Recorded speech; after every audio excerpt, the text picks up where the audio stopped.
שלום רבותיי, כאן רומן גנקין מאורד גוטמן שבנתניה, והיום אנחנו בקדם אנליזה, נדבר על טרנספורמציות של הפונקציות. בואו נתחיל. קודם כל נסתכל רגע במילון. בלטין טרנספורמציה זה שינוי צורה.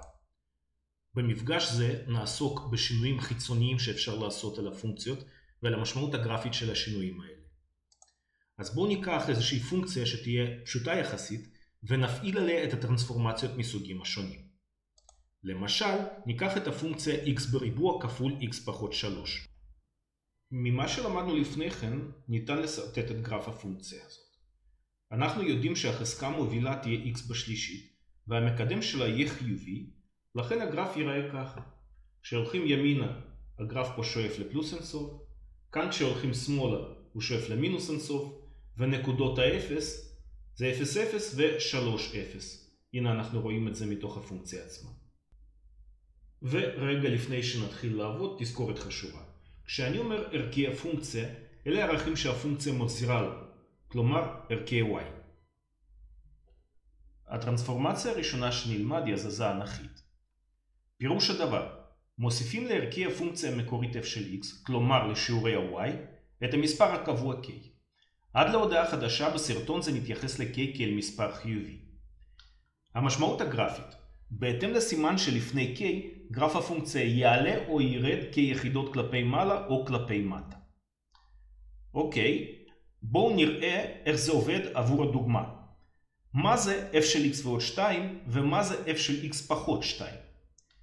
במקרה הראשון, הגרף פשוט יוזז ב-2, שתי יחידות כלפי מעלה כי כתוב פלוס 2. ובמקרה השני, כלפי מטה בשתי יחידות. זאת הטרנספורמציה, כך היא עובדת. הטרנספורמציה השנייה שעליה נדבר היא הזזה אופקית. f של x ועוד k. הרעיון הוא כזה, המשתנה בלתי תלוי, אותו אנחנו מאכילים לפונקציה, כלומר המשתנה x, גדל או קטן ב-k. והמשמעות הגרפית תהיה כזאת. גרף הפונקציה יזוז k יחידות שמאלה או ימינה. עכשיו שימו לב רבותיי, בטרנספורמציה הזאת יש דקות אחת. דוגמה, עבור הפונקציה f של x שבחרנו, מה זה יהיה f של x ועוד 2? אנחנו אומרים x ועוד 2, אז אפשר לצפות שגרף הפונקציה יזוז שתי יחידות ימינה, נכון? אבל בפועל, רבותיי, בפועל הוא יזוז שתי יחידות שמאלה. למה זה קורה? בואו נראה על דוגמה של נקודה אחת. הפונקציה המקורית f של x עובר דרך נקודה 0, 0. כלומר, עבור x שווה ל-0, הפונקציה המקורית תחזיר לנו את y שווה ל-0. תזכורת, הפונקציה שלנו היא f של x פלוס 2. זאת אומרת, אנחנו מאכילים את f של x במשתנה בלתי תלוי, שמראש יהיה גדול ב-2 מה-x המקורי. אז כדי לקבל את y שווה ל-0 עכשיו, נצטרך לתת קונטרה. זאת אומרת להציב בפונקציה את ה-x שמראש יהיה קטן ב-2 מ-x שווה ל-0. כלומר להציב את x שווה למינוס 2. זה יגרום לכך שהנקודה 0, 0 תועתק למינוס 2, 0. כלומר היא תזוז בשתי יחידות, שתי צעדים שמאלה.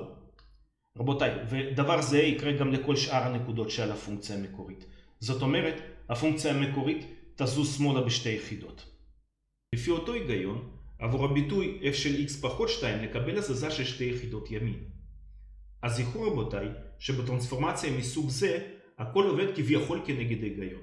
אם כתוב f של x ועוד k, ההזזה היא שמאלה.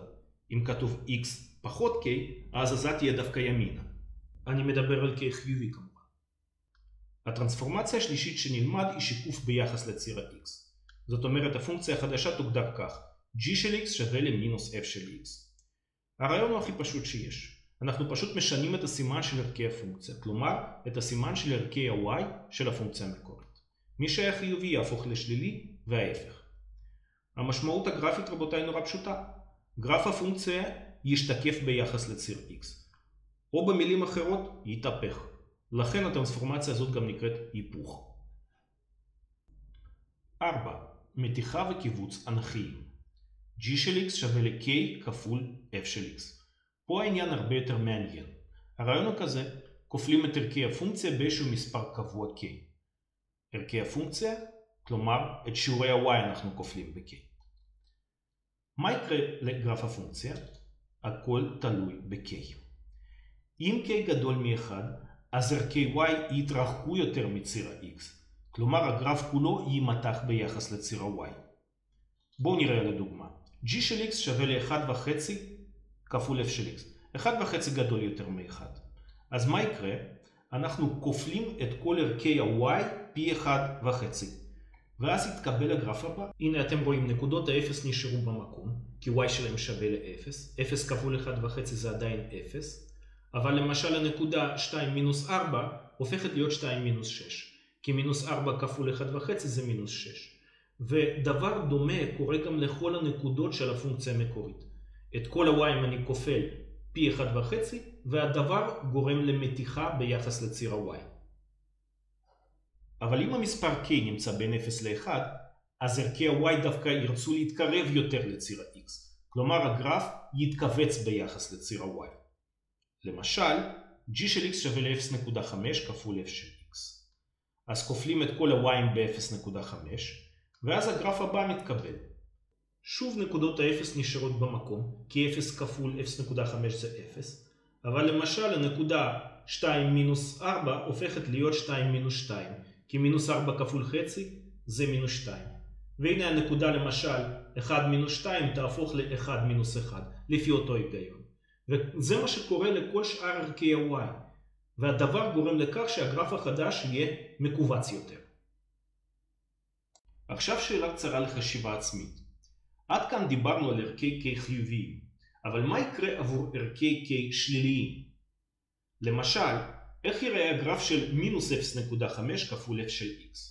אני נותן לכם דקה לחשוב, קדימה. סיימתם? אז בואו תראו את התשובה. רבותיי, יקרה דבר דומה, אבל עם היפוך. מה הכוונה?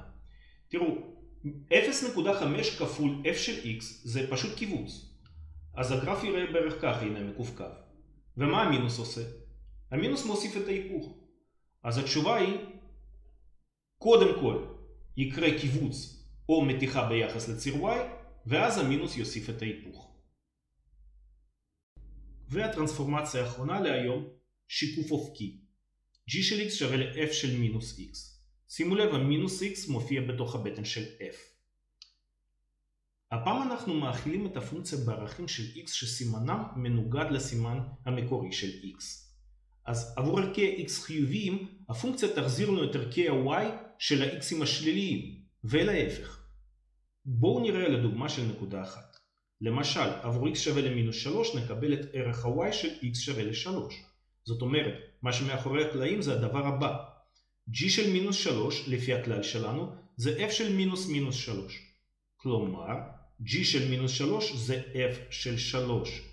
והדבר הזה בדיוק גורם לכך שהנקודה 3,0 שהייתה לפונקציה המקורית תועתק לנקודה מינוס 3,0. ורבותיי, זה יקרה גם לכל שאר נקודות על f של x. לכן המשמעות הגרפית היא כזאת. גרף הפונקציה המקורית ישוקף ביחס לציר y.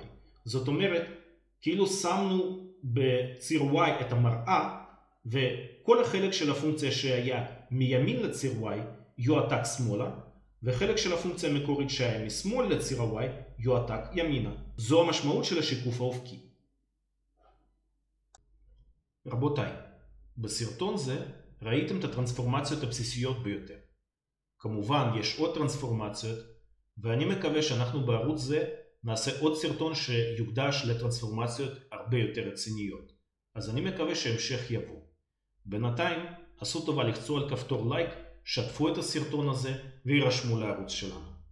נתראה בהמשך, ערוץ מתמטיקה, אורט גוטמן.